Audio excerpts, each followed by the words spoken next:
Podcast 100% français authentique, un podcast pensé spécialement pour les étudiants de français qui veulent avoir un contact avec du vrai français, fait par un français, Éric Langon, c'est moi, professeur de français au Brésil. L'idée, c'est de vous parler 100% en français et de vous présenter ou de vous expliquer un fait d'actualité en français, une curiosité en français ou une chose qui me tient à cœur en français. C'est parti!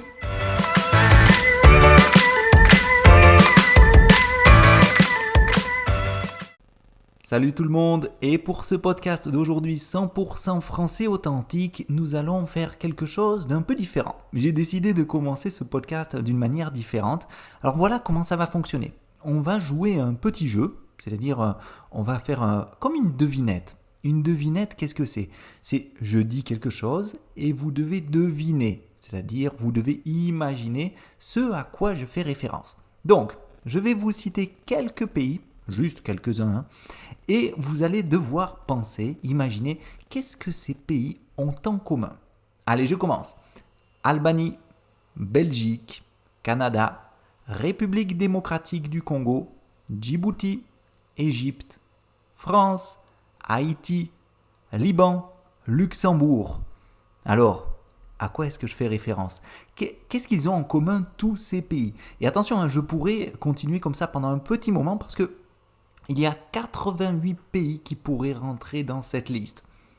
Alors peut-être que certains d'entre vous l'auront deviné, je fais référence à l'OIF. Qu'est-ce que c'est l'OIF ? Qu'est-ce que c'est que ce sigle ? L'OIF, c'est l'Organisation internationale de la francophonie. Donc préparez-vous, aujourd'hui pour ce podcast 100% en français authentique, nous allons parler de francophonie.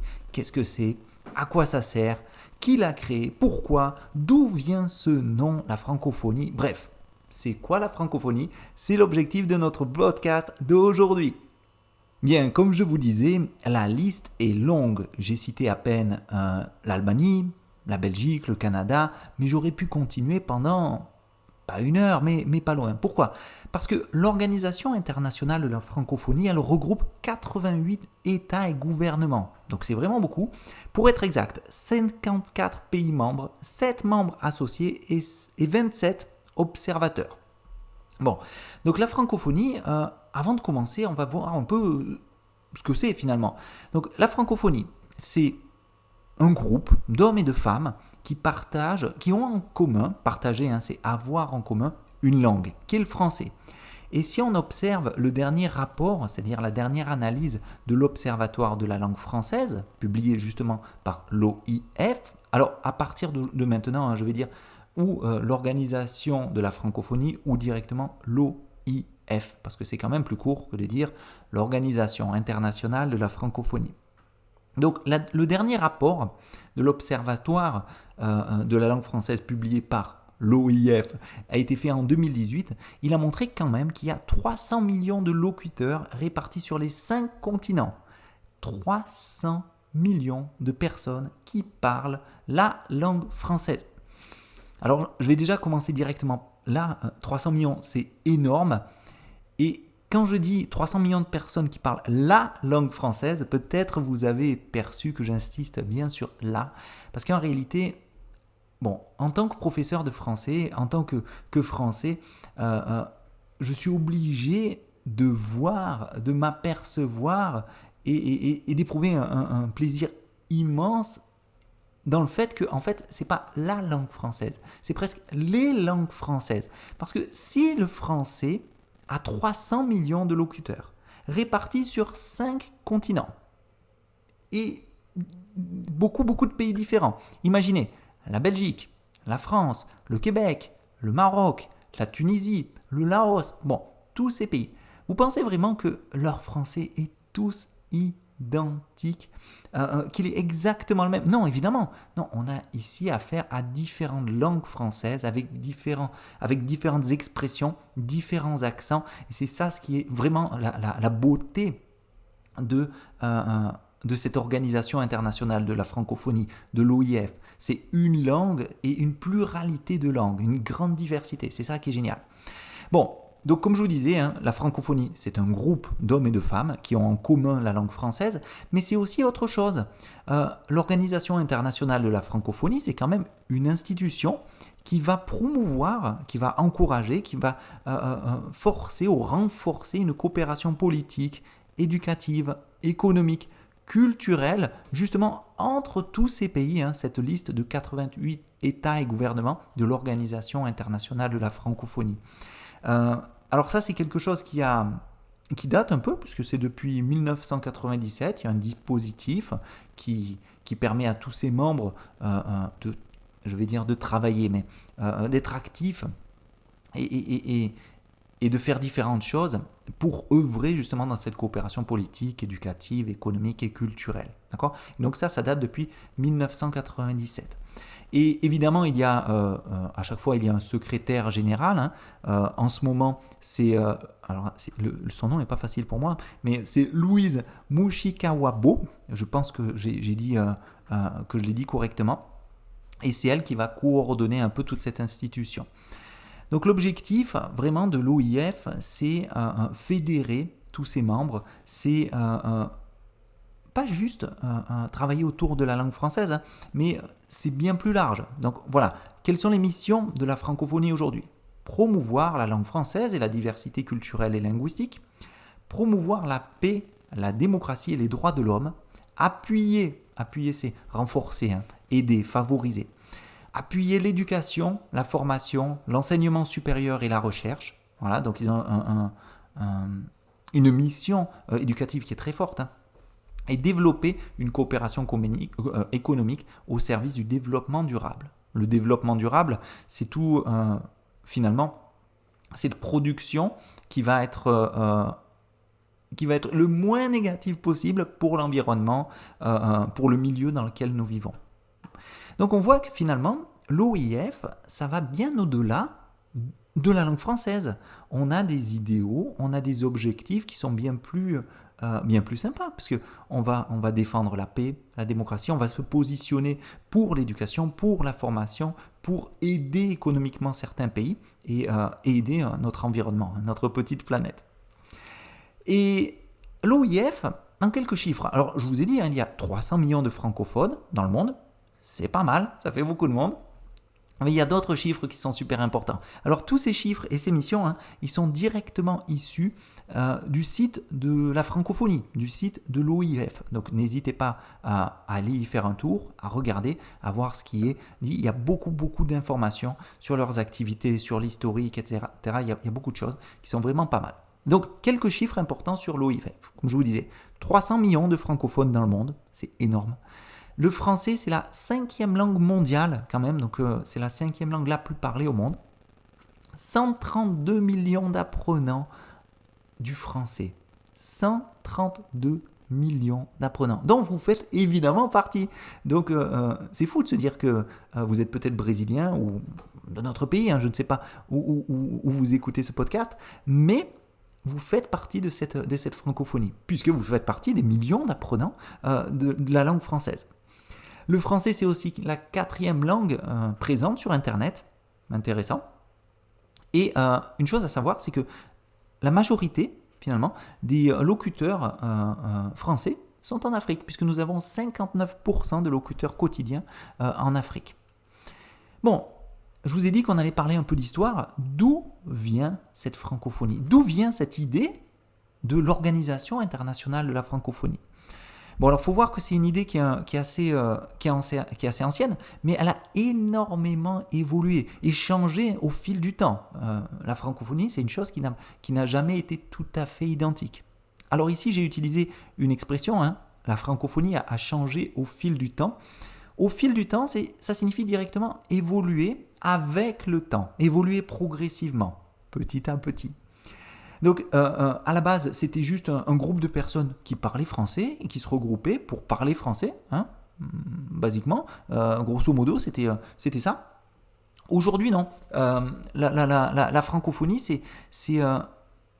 on peut dire que c'est un outil de coopération multilatérale. Donc, c'est-à-dire, il va y avoir des actions culturelles, des actions éducatives, des actions politiques aussi, hein, ils se positionnent politiquement, des actions par rapport à l'environnement, à la solidarité, au numérique, à l'insertion professionnelle des jeunes, l'égalité homme-femme, bref, tous les grands sujets, ils se positionnent, ils donnent leur avis et ils essaient d'avoir un peu plus de poids grâce à cette organisation. Une petite pause dans notre présentation de la francophonie et de l'Organisation internationale de la francophonie pour vous poser une question. Qu'est-ce que vous pensez de votre français ? Vous arrivez bien à comprendre ? Est-ce que vous arrivez bien à vous exprimer ? Est-ce que vous arrivez à continuer à évoluer dans votre français ou est-ce que vous êtes dans ce fameux plateau intermédiaire ? C'est-à-dire que vous avez l'impression de stagner, vous avez l'impression de ne pas évoluer. Le niveau intermédiaire, c'est quoi ? C'est le niveau B1, A2, non, plus le B1, B2, mais après, il n'y a plus d'évolution. Bon, si vous n'évoluez pas, c'est normal. Le plateau intermédiaire, il fait partie des choses que les professeurs de français connaissent bien, mais pour en sortir, pour continuer à évoluer, pour aller bien au-delà de tout ça, il y a une solution simple, facile, rapide et efficace. Ça s'appelle le programme perfectionnement. C'est un programme court, objectif et pragmatique que j'ai développé justement pour vous permettre de continuer à évoluer. Donc n'hésitez pas, le lien est directement dans la description de ce podcast. Si vous avez des questions, n'hésitez pas non plus à entrer en contact avec moi sur mes réseaux sociaux directement et je vous répondrai avec grand plaisir. Donc le programme perfectionnement, une bonne solution pour vous aider à continuer à avancer en français. Mais à la base, de base, c'est quoi la francophonie ? D'où ça sort ce terme ? Alors, le terme francophonie, il est apparu à la fin du 19e siècle. Je vais être précis. Vers 1880, grosso modo, il y a un homme qui était un géographe français qui s'appelait Onésime Reclus. Et cet homme, il a créé le terme francophonie pour décrire la totalité des gens et des pays qui utilisent la langue française au quotidien. Donc, Onésime Reclus a créé ce terme de la francophonie en 1880, donc c'était déjà tôt. Mais ce terme, il a vraiment pris de l'ampleur, il a vraiment pris sa force, il s'est vraiment imposé après la Seconde Guerre mondiale. Pourquoi ? Parce qu'après la Seconde Guerre mondiale, on a eu une importance progressive de la langue anglaise, bien sûr, mais les gens qui parlaient français ont eu aussi un besoin de dire qu'ils ne parlaient pas anglais, mais ils parlaient français. Donc on a eu la naissance pratiquement, je ne vais pas dire, pas vraiment une naissance, une apparition progressive, je pense que c'est plus adapté, d'une conscience francophone. Et le mot francophone, francophonie, il est même apparu après la Seconde Guerre mondiale justement dans le dictionnaire. D'accord ? Par exemple, le Petit Larousse, qui est le dictionnaire de référence, a écrit ce mot dans sa liste de mots, dans les listes de mots qu'il a dans son dictionnaire, et il définissait à l'époque la francophonie comme une collectivité constituée par les peuples parlant le français. Voilà, donc c'est pas mal. Et ce terme, après, il a évolué, évidemment. Il a évolué, il a pris du poids, il a été critiqué. Mais une des personnes qui l'a énormément aidé, qui l'a énormément popularisé, c'est un grand homme que vous devez connaître, qui est un grand amoureux de la langue française, une personnalité très importante qui s'appelait Léopold Senghor. Pardon, je vais le redire parce que j'ai écorché son nom.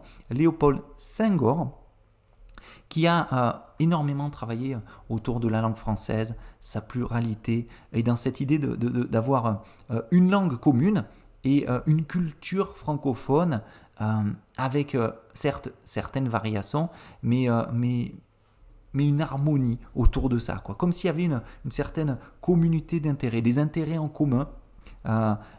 C'est-à-dire que le français, c'est le point commun finalement, la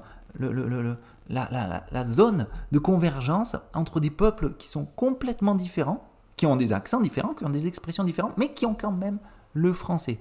Et donc cette langue française, c'est cette chose qui va fédérer un idéal culturel, un idéal linguistique, et puis dans le futur, après on a vu des idéaux économiques, des idéaux environnementaux, des idéaux, etc., comme je vous l'ai dit, dans toutes les missions qui apparaissent aujourd'hui.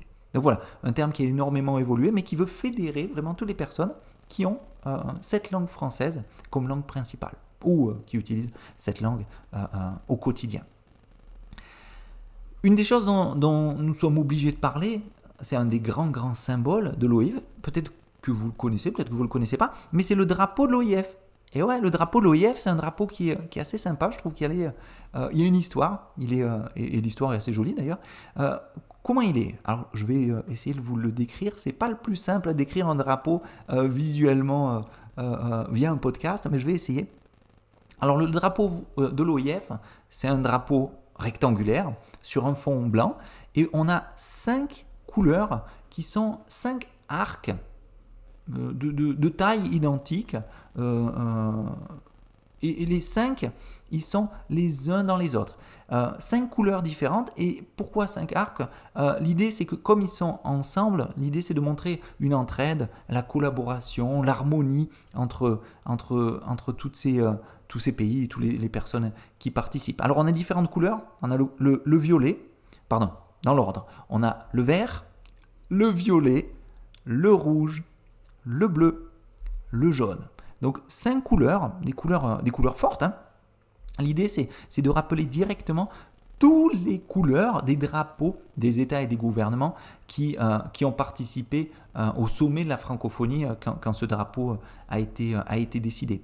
Donc l'idée de faire un drapeau de l'Organisation internationale de la francophonie, c'est que la francophonie soit reconnue à l'international. C'est qu'elle ait un symbole, qu'elle ait une dimension internationale, qu'elle ait un impact sur d'autres décisions, sur d'autres problématiques. En plus de représenter l'entraide, le regroupement, la collaboration entre les peuples et les membres des États et des gouvernements qui participent à la francophonie, évidemment, c'est de regrouper la plupart des couleurs présentes dans ces drapeaux, mais c'est aussi représenter les 5 continents, puisque finalement, la langue française est présente sur les 5 continents. Donc l'idée, c'est de faire un peu de tout, on va dire. Ils ont mis 5 couleurs qui représentent les 5 continents, qui travaillent entre eux. C'est des couleurs qui sont présentes sur les autres drapeaux des membres de la francophonie. Ça représente les continents. Bon, bref. Mais c'est un drapeau qui est assez sympa. Moi, j'aime bien ce drapeau. Je le trouve assez joli, parce que c'est un drapeau qui est assez doux, finalement. Bon, Eric, tu nous as dit que la francophonie, elle servait à valoriser la langue française. Elle servait à mettre en place des décisions économiques, etc. Mais est-ce que ça sert vraiment à quelque chose? Concrètement parlant, qu'est-ce que fait la francophonie? Bon, alors concrètement parlant, juste pour vous donner des faits qui sont quand même importants, c'est toujours important d'être précis dans son discours. L'OIF, il débloque tous les ans environ 88 millions d'euros, c'est énorme, 88 millions d'euros pour faciliter l'accès à la diversité culturelle de la francophonie dans la langue française, dans l'art par exemple, dans diverses techniques, bref. Donc c'est beaucoup d'argent et ils mettent tout ça en place. Et ils interviennent aussi pour d'autres choses. Par exemple, il y a une grande partie de ces fonds qui vont directement à l'éducation dans les pays qui sont plus en difficulté. Pour faire ça, d'ailleurs, l'OIF, elle travaille en partenariat avec l'UNESCO, d'accord? Parce que c'est un travail qui est pas simple. Hein. L'OIF, avec l'UNESCO et d'autres organisations, par exemple, elle combat directement l'analphabétisme. Elle permet de faire scolariser des millions et des millions d'enfants et elle travaille avec des millions et des millions d'adultes qui sont analphabètes ou illettrés dans le monde. Donc, au niveau des chiffres concrets, comme je vous ai dit, c'est par exemple plus de 120 millions d'enfants qui sont non scolarisés et l'OIF, elle intervient directement. C'est plus de 771 millions d'adultes qui sont analphabètes, illettrés ou même chose. L'OIF intervient et active justement pour les aider. Alors, on voit que c'est une force institutionnelle, c'est une force politique aussi. Je ne vais pas dire économique, pas vraiment économique, parce qu'il n'y a pas d'entreprise qui ont la nationalité de l'OIF, mais c'est une force qui intervient directement pour aider, pour faire le bien, pour faire pour aider le plus de personnes possible dans les pays où on a cette langue française. Et justement pour créer cette conscience, pour créer cette idée d'OIF et pour fédérer tous ces pays, toutes ces personnes qui parlent la langue française, on a une date. Cette date, c'est le 20 mars. C'est aussi pour ça que j'ai décidé de vous parler de l'OIF aujourd'hui. C'est vous parler parce que le 20 mars approche, c'est bientôt la fête internationale de la francophonie. Pas la fête, pardon, la journée internationale de la francophonie. L'idée de cette journée, c'est vraiment que toutes les personnes qui parlent le français aient conscience qu'ils ne sont pas seuls. C'est-à-dire, par exemple, les Français, vous n'êtes pas les seuls en France à parler français. Les Québécois, vous n'êtes pas les seuls à parler français. En République démocratique du Congo, vous n'êtes pas les seuls à parler français. Non, tous ensemble, on fait partie d'un groupe, d'une chose qui est bien plus large, qui nous dépasse. Et donc, ce 20 mars, pour cette journée internationale de la francophonie, vous avez aussi la semaine internationale de la francophonie. Généralement, les institutions, les écoles de langue, etc., ils organisent la semaine internationale de la francophonie. L'idée, c'est quoi? C'est créer des événements, fédérer autour de cette langue française, autour de ces langues françaises, faire découvrir cette diversité linguistique, cette diversité culturelle autour et grâce à la langue française. Donc voilà comment ça se passe. Alors évidemment, l'idée c'est pas juste de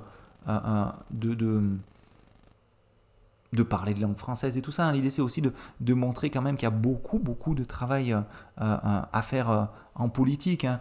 Ils interviennent aussi par exemple dans des pays où il n'y a pas vraiment une grande démocratie, où des fois on a des petits problèmes de transparence dans les choses. Mais je vais parler plus des bons côtés, on va dire des côtés plus gais, des côtés plus tranquilles, principalement par rapport à la langue française. Finalement, c'est ce que je connais le plus. Mais bon, souvenez-vous que si vous voulez plus d'informations par rapport à l'OIF, à cette journée internationale de la francophonie, vous allez avoir beaucoup de choses qui seront organisées ce mois-ci, puisque on est bientôt le 20 mars. Et si vous voulez, comme je vous disais, plus d'informations, n'hésitez pas, vous avez beaucoup d'infos sur Wikipédia. Vous avez le site officiel de l'Organisation internationale de la francophonie.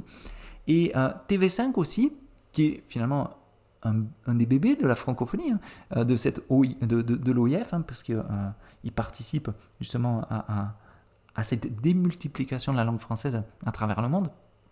On a énormément de choses qui sont faites grâce à TV5, donc regardez TV5, le site de TV5 est très bien fait, je vous le recommande, n'hésitez pas, et vous allez voir, puisque vous faites partie finalement de cette francophonie, vous avez énormément de choses à apprendre, énormément de choses à découvrir.